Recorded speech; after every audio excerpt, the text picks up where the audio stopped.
Continuando o estudo da Lei de Introdução ao Direito Brasileiro, a LINDB, ainda falando sobre os métodos interpretativos, que nada mais é do que a hermenêutica jurídica, vamos falar de mais um tipo ou forma de hermenêutica, classificada agora quanto ao meio que é interpretado.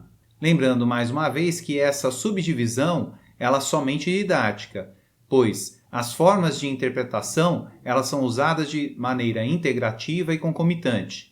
E quanto ao meio interpretativo, nós podemos ter a interpretação gramatical, sistemática, histórica, teleológica e progressiva. A interpretação gramatical, com certeza a mais simples de todas, também conhecida como interpretação literal, sintática ou filosófica, é aquela que busca o sentido literal do texto normativo utilizando ferramentas da gramática ou da sintaxe da língua portuguesa, para interpretar o texto, produzindo a norma para o caso concreto.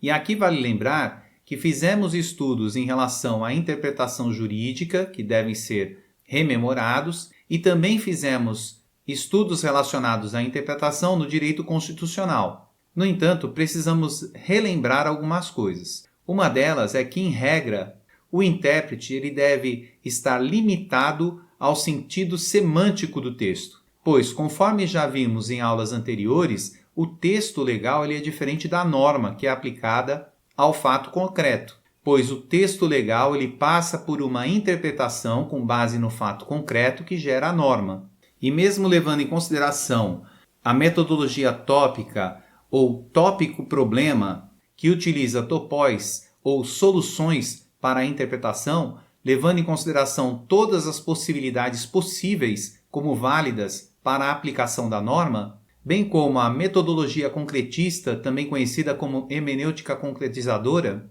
que busca analisar todos os fatos para a aplicação do fato concreto, utilizam como limite semântico o texto legal. No entanto, é possível observar algumas mutações constitucionais que não seguem essa mesma regra, como a ADI 3406-3470, que foi publicizada no informativo 886 do STF, que estava julgando uma lei a respeito da manipulação de amianto no estado do Rio de Janeiro, informando que o colegiado entendeu ser necessário, a fim de evitar anomalias e fragmentação da unidade, equalizar a decisão que se toma tanto em sede de controle abstrato quanto em sede de controle incidental. O ministro Gilmar Mendes observou que o artigo 535 do Código de Processo Civil reforça esse entendimento. Asseverou-se estar fazendo uma releitura do disposto no artigo 5210 da Constituição, no sentido de que a Corte comunica ao Senado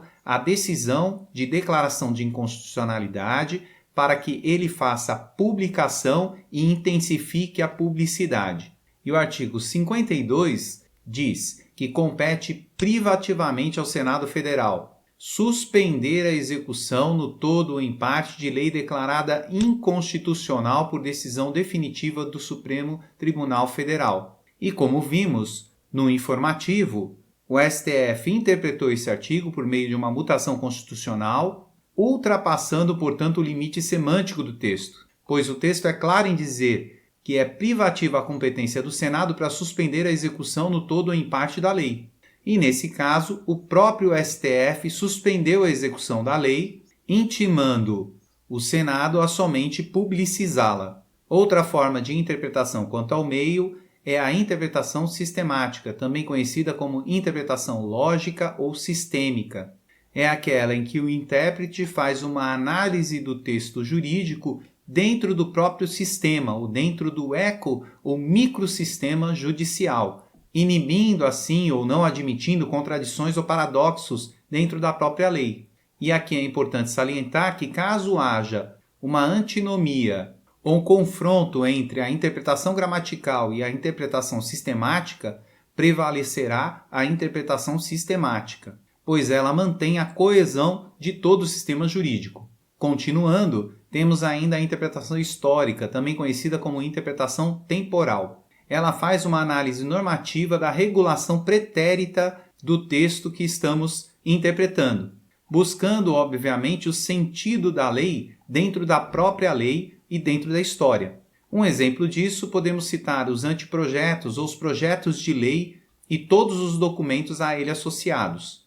Ainda em relação à interpretação quanto ao meio, temos a interpretação teleológica, que busca a finalidade almejada pela norma, ou seja, o motivo da produção legislativa.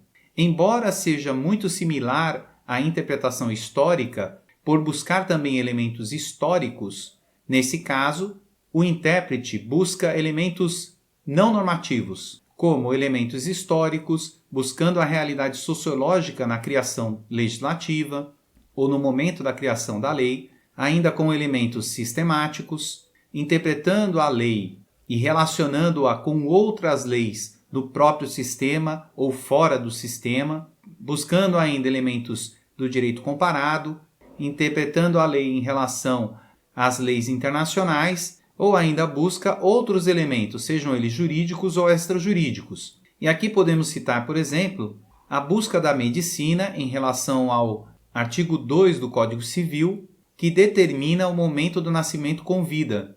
E o artigo 2 informa que a personalidade civil da pessoa começa com o nascimento com vida, mas a lei põe a salvo, desde a concepção, os direitos do nascituro.